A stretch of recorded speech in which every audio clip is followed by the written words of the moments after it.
Diseases begin in the gut. So I think this is we're getting into the heart of her book right now. She set us up beautifully with all the background information that we needed.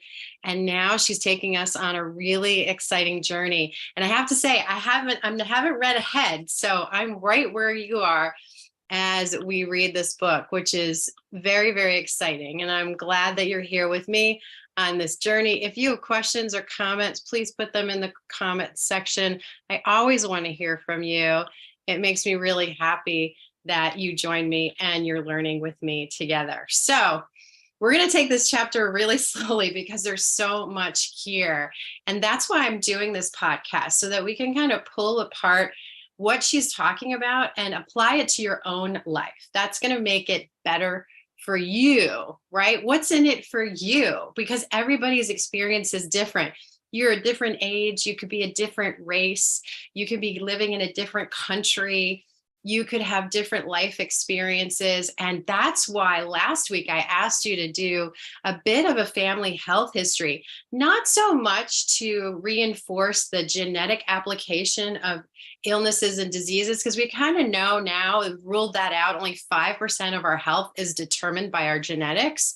The rest of it, the 95%, actually has to do with environment and lifestyle. And I think that makes a huge difference, because it puts a lot of control in our hands, which is much better for me anyway. I know you can tell me how you feel about this, but I would rather be able to create my own path of wellness than thinking that I've been given a ticket, which I don't have any choice in the matter. And that's not the case. That's what science is telling us as we keep peeling the onion on how we are evolving as a species and managing the threats around us. If you know from the previous chapter, she broke down infectious disease and how, as a community, we tackled that between sanitation and sterilization and vaccines, antibiotics, and the pros and the cons of the outcomes of that. And what we've had are these two camps, right, that she talks about. We have the autoimmune allergy cancer camp, and we have the obesity, IBS, inflammatory disease camp, both of which are now seem to be tied to a gut imbalance and what's going on in the gut. And what that's the 90% of us that is not human, right? It's our microbiome. It's this tiny world that is actually large, that lives within us and determines so much of our health outcomes. So I just saw a book on the internet the other day. I don't know if anybody's read it. It says, cancer hates tea. And I was like, oh, yeah, because I drink tea all the time. So I'm hoping that actually is a good thing. But I'm thinking, tea is full of antioxidants, and we know those at least to be really good. Now, I wanted to start this episode off reading the first story that she talks about in the book, but I'm actually not going to do that. I'm going to just actually give you the summary, but I recommend that you go to page 54 and 55 and read about the garden warbler. Yep, this is a bird. And what's the big deal about a bird? Actually, we're going to talk a lot about birds today. But what she talks about, she tells the story of garden warblers and the fact that they do this migration every year. And they start out at 17 grams at the end of the summer, and then they gain weight really quickly. They actually transfer their diet. They go from eating insects, which is really interesting, right? Which is a protein-based food source. So if we're thinking of ourselves and our diets, I know most of us probably don't have a diet that's based in insects, although I know there are cultures in the world. When I lived in China, we ate grasshoppers, right? And they were pretty good, and bees and all kinds of things. So there are cultures whose cuisines incorporate insects. I don't want to say that that's, not true. But for most people in the world, your protein sources probably come from plants or animals, not insects. But the warbler eats insects until right before they migrate to Africa. And what they do at that point is they switch from protein to fruit. And I think that's really interesting. And I think as human beings, we need to understand that during the summer months, we have a lot of access to fruit. And that fruit actually can transfer, those sugars can transfer into weight gain that's meant to be there to carry us through the winter months when food is not as plentiful. So I want to make a correlation, not necessarily a causation, that it's probably not ideal unless you live in a tropical environment where fruit is plentiful 24/7, 365 days of the year. But if you live in a seasonal climate like I do, probably best to try to eat as seasonally as you can. So, as we're coming out of summer right now, it's being September, we're leaving those really rich summer fruits, the stone fruits, the berries, those are going away, and we're entering things like apples and pears, these higher fiber fruits, these fruits that are actually prebiotic in nature, that are going to help infuse good food into our gut microbiome. So I would say stop eating your summer fruits and start eating your fall fruits if you live in that type of climate. That may actually be a very good way for you to maintain your weight by eating seasonally. It's just a thought. And let me know your thoughts on that. If you think that's really not appropriate, that you should be eating fruit all year round because of the nutrients, I really want to hear from you. But it's a really cool story. So these warblers, when they switch to eating fruit, they gain double their body weight. They go from 17 grams to 37 grams, and then they make a 4,000-mile journey from Europe to Africa. Now you might say, well, that makes sense. They're putting on weight so that they can actually burn it off when they travel. But here's the crazy thing. If they're in captivity, they still gain weight. And yet they lose weight at the end of their migration period, and they don't actually expend it flying the 4,000 miles. Now, why is that? She really doesn't say in the book, and we may not actually know yet. We're still trying to study the migration of the warbler, but I thought that was fascinating. And if you want to hear it in a very eloquent way, read the story as she writes it in the book. But I want to get to something that I think is even more exciting. And that then we're going to actually go to Mumbai, where she highlights a doctor, and I really don't want to get his name pronunciation incorrect, but I'm going to do the best that I can. And his name, let's see, over here was Nikhil Durandar, Nikhil Durandar. And if I'm mispronouncing that, you could correct me. I appreciate that. I always like to get people's names right. Okay. So what did he do? She says, and this is on page 56, if you want to follow along with me. It says at the bottom, attempting to treat over 10,000 cases of obesity made the Indian physician, Dr. Nikhil Durandar, wonder the exact same thing. His patients returned again and again after regaining the small amounts of weight they lost. Has anyone ever yo-yoed? I know I definitely have. Even with intermittent fasting, sometimes I wonder, oh my gosh, am I gaining some of that weight back? I try not to be obsessive and get on the scale all the time. So hard to tell. After regaining or failing to lose any weight whatsoever, despite the difficulties, Durandar and his father, another doctor specializing in obesity, ran one of the most successful obesity clinics in Mumbai in the 1980s. But after a decade of trying to help people to eat less and move more, he began to feel his efforts and those of his patients were futile. After weight loss, you gain weight again. That is the big problem. And that has been my frustration. Durandar wanted to know more about the mechanisms behind obesity. If eating less and moving more didn't permanently cure obesity, perhaps eating more and moving less was not the only cause, or wasn't the cause at all. It's something we desperately need to work out. Our species is in the midst of a warbler-like collective weight gain. And just as in warblers, the amount of weight we have gained does not quite tally with the changes in calories consumed and calories expended. Even the biggest and most comprehensive of studies show that most of the weight we have gained as a species is not accounted for by the extra food we are eating, nor by our lack of physical activity. Some even indicate that we are eating less than we used to and exercising just as much. The scientific debate about whether gluttony and sloth alone can fully account for the exponential rise in obesity over the past 60 years rumbles quietly on. It is a mere scientific undercurrent lapping at the foundations of research that's seen as more relevant. Which diets work best? At the time of Dhurandar's frustrations, a mysterious disease was spreading through India's chickens, killing the birds and destroying livelihoods. Dhurandar's family were friends with a veterinary scientist who was involved in looking for the cause and finding a cure. The culprit was a virus. He told Dhurandar over dinner, and the birds would die with large livers, shrunken thymus glands, and lots of excessive fat. Dhurandar stopped him. The dead chickens are especially fat, he checked.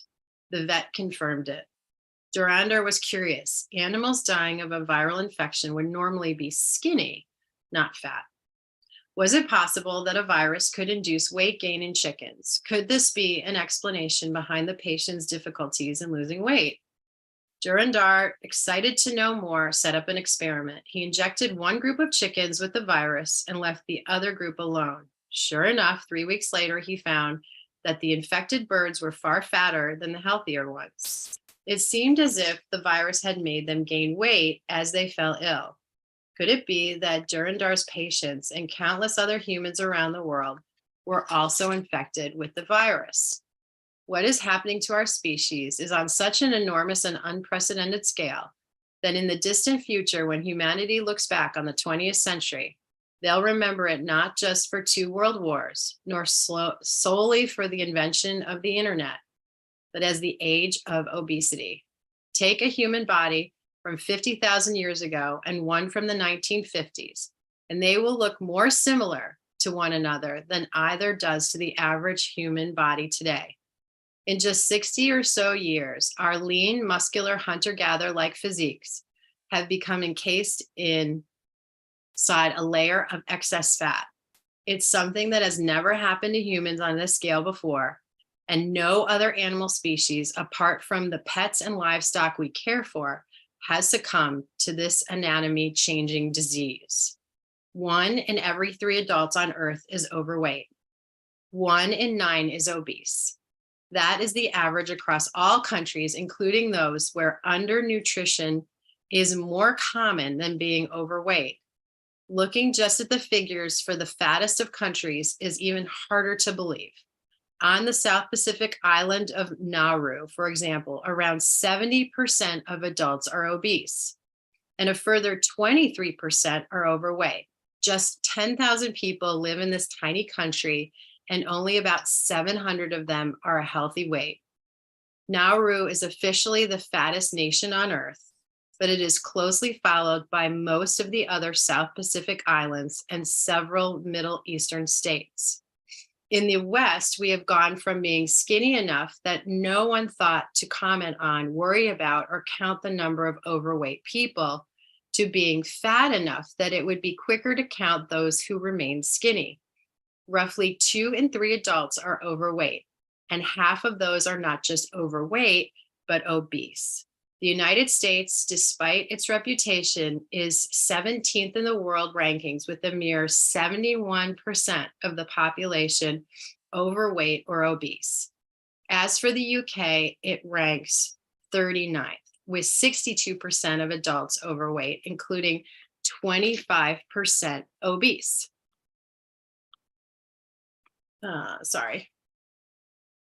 The highest figures in Western Europe, even among children in the Western world, being too fat is shockingly common, with up to 1/3 of under 21-year-olds overweight, half of them obese. Obesity has crept upon us in a way that makes it seem almost normal. Yet there's a steady stream of articles and news pieces about the obesity epidemic to remind us that it is actually a problem. But we have very quickly adapted to living in a society where most people are overweight. We are quick to assume that fatness is the next step along from greediness to laziness. But if that's the case, it's quite an indictment of our human nature. Looking at our other achievements as a species over the past century or so, the inventions of mobile phones, the internet, airplanes, life-saving medicines, and so on suggest we are not all just lying around stuffing ourselves with cake. The fact that lean people are now in the minority in the developed world, and that this change has happened in just 50 or 60 years after thousands upon thousands of years of human leanness, is shocking. Just what are we doing to ourselves? On average, people in the Western world have gained roughly a fifth of their own body weight in the last 50 years alone. If your allotted time on earth has fallen so that your today fell in the 1960s, not in the 2010s, you would, in all likelihood, be considered lighter. People who are 11 stone, she's British, so that's her weight measurement, in 2015 might well have been just over 9 stone in 1965. No special effort required. Today, to regain a pre-1960s weight, tens of millions of people are perpetually on a diet, attempting to deprive themselves of food for which their brains have a deep-rooted desire.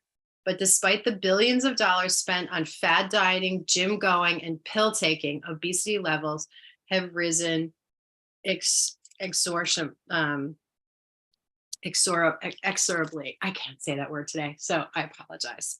I'm going to stop there. We're in the middle of page 59 because there's just so much there. And I want to actually put an experiment out. I'm going to do this for myself. I'm not recommending this to any of my viewers. This is just something that I do when I learn new information. I become my own human guinea pig. And when I read information like this, I like to take it to the next level, and that is of a practical nature. One of the things that has frustrated me most about the amazing MetaPower system that doTERRA came out with is that I know when I look at people's blood work before and after, I see positive changes. And yet there is a significant group of people who are using the MetaPower system whose blood levels are getting better, but their weight is not being reduced. Now, I have encouraged people to do intermittent fasting for a couple of reasons. I believe it is a rhythm that our bodies were originally intended to be on.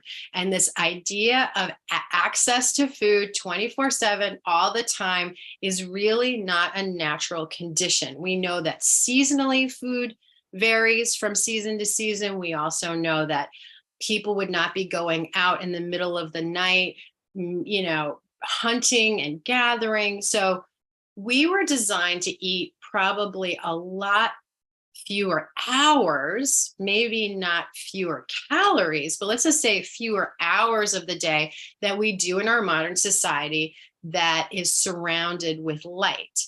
Light and convenience factors like refrigerators and shelf-stable foods has made it possible for us to eat on demand, which is not a natural situation. Our natural habitats would have us hunting and gathering for food during those times when light is available. So one of the things that I would recommend to people watching is, if you're trying to figure out how you can increase the health of your lifestyle, one of the boundaries you could put in place today is to only eat when it's light outside.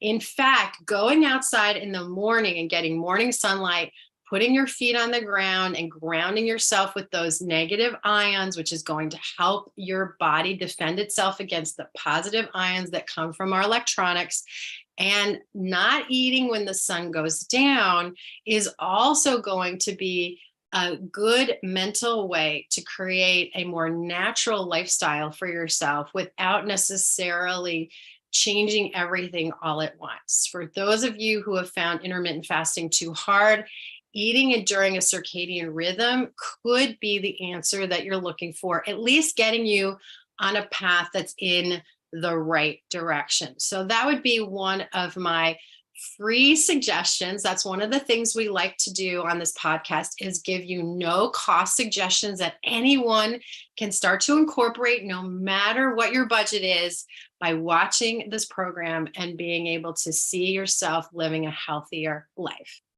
Now, as I said before, I wanted to take the information that I was learning from this book and stop right here on this concept of viruses, because one of the things I know, living an essential oil infused lifestyle, this has been my choice for health support over pharmaceuticals. I am not anti-pharmaceutical, but I have found that if I can go nature first, then I can find a solution. I don't need to step into the pharmaceutical world. And so far for me, it has been a very successful situation for that of my family too. I say this all the time. I was able to raise my children without antibiotics and medications. And I feel as a mother that that has really empowered their bodies to be stronger. And if the time came when a natural solution didn't work for them, I know that those antibiotics would be less resistant in their bodies because they didn't overdo it the way I did as a kid, taking tons and tons of antibiotics every time I had a little bit of a sniffle. Now, again, like I like to do, I like to start to put pieces together. These are correlations, not causations. I'm not making claims. I'm just trying to see where the puzzle fits together. And one of the things that I'm considering when I'm reading this book is the fact that too many antibiotics, right, have killed off the good bacteria in our gut. We know that those good bacteria were there to fight against some of the bad viruses that come in. So if a virus perhaps is the cause or one of the contributing factors to the increased obesity in the United States, and if overuse of antibiotics is causing an imbalance in our gut microbiome, which is not allowing us to fight off these viruses, and those viruses do promote weight gain, then could the daily use of antiviral essential oils help to rebalance your gut microbiome? Now, I wouldn't even go in this direction if I hadn't done the research that says that essential oils that are antibacterial and antiviral are also good for your gut microbiome, which means, and this is scientific research that you can look up at PubMed, you can use keyword searches like essential oils, gut microbiome. I know there's some on clove, oregano, thyme, melissa essential oils, all these really very strong, potent, but safe and balancing essential oils, that they are actually increasing the health of people's gut microbiome. Why is that? I tend to assume that it has to do with the ability for those essential oils to be discriminate and kind of pick off the bad bacteria and leave the good bacteria, so that the good bacteria might be there to keep those viruses down. I'm learning. So I don't, again, this is a correlation, not a causation. But I do really enjoy this book. It's great for a beginner. It's called The Essential Life book. I think this is even an older edition. I believe there's a newer edition out there right now. And on page 89 of my edition, I found viruses. Now, their top 5 antiviral oils, which I would agree with, are melissa, thyme, black pepper, yarrow palm, which is a combination of yarrow oil with an essential oil, and pomegranate oil, which is a fatty oil, and oregano.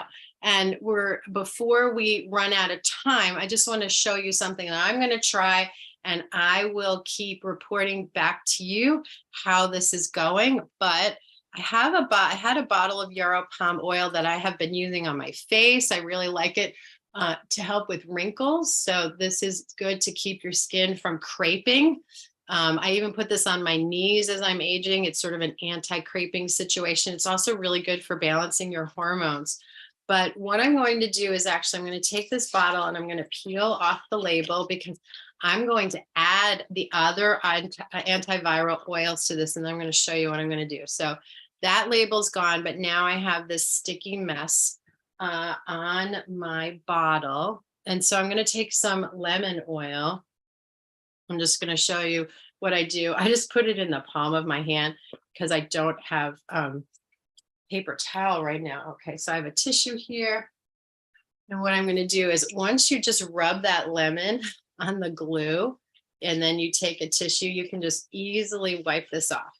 Now, I want to do this because, firstly, I don't want a sticky bottle. But secondly, I want to be able to hold this up to the light and make sure these bottles are so thick and heavy, which is great because it protects the essential oil. But then sometimes it can be hard to see how much oil is in there. If you can't see through the bottle, one of the other things you can do, this is live, I'm telling you, this is obviously not rehearsed, is to use a flashlight. Yeah, I definitely have room. I've got about half of the bottle left. And so this is what I'm going to do. I like this because there's a dropper here.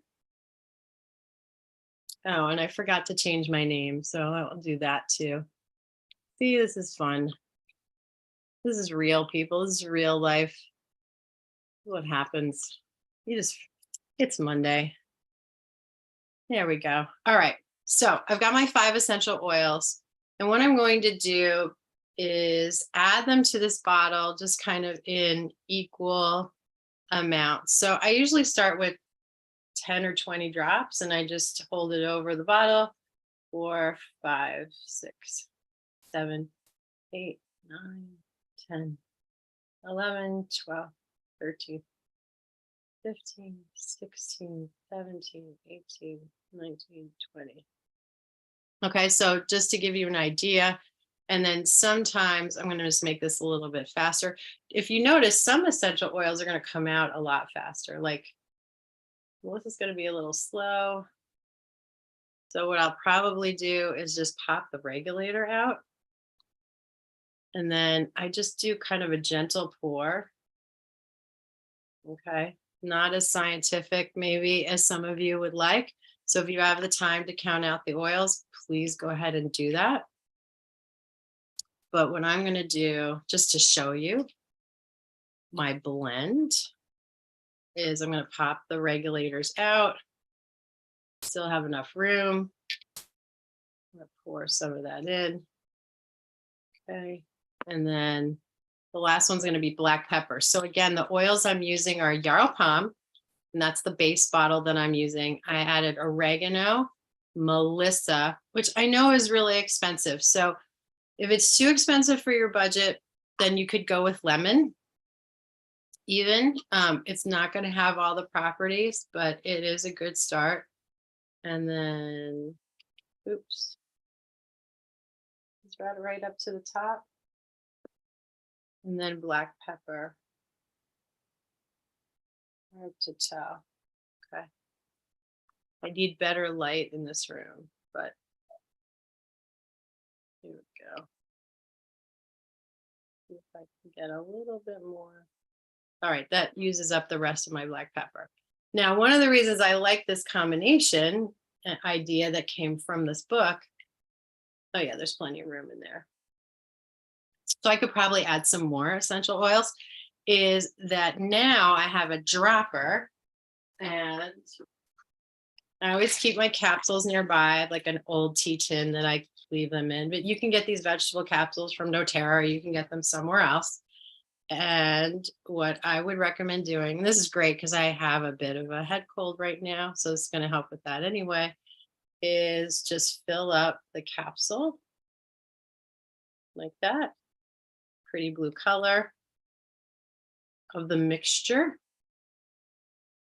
All right, now again, I'm not recommending you do this. I'm saying I'm using myself as a guinea pig to do this so that I can share with you if I see any weight change, if I see any energy change, if I'm sleeping better, if anything changes on my body.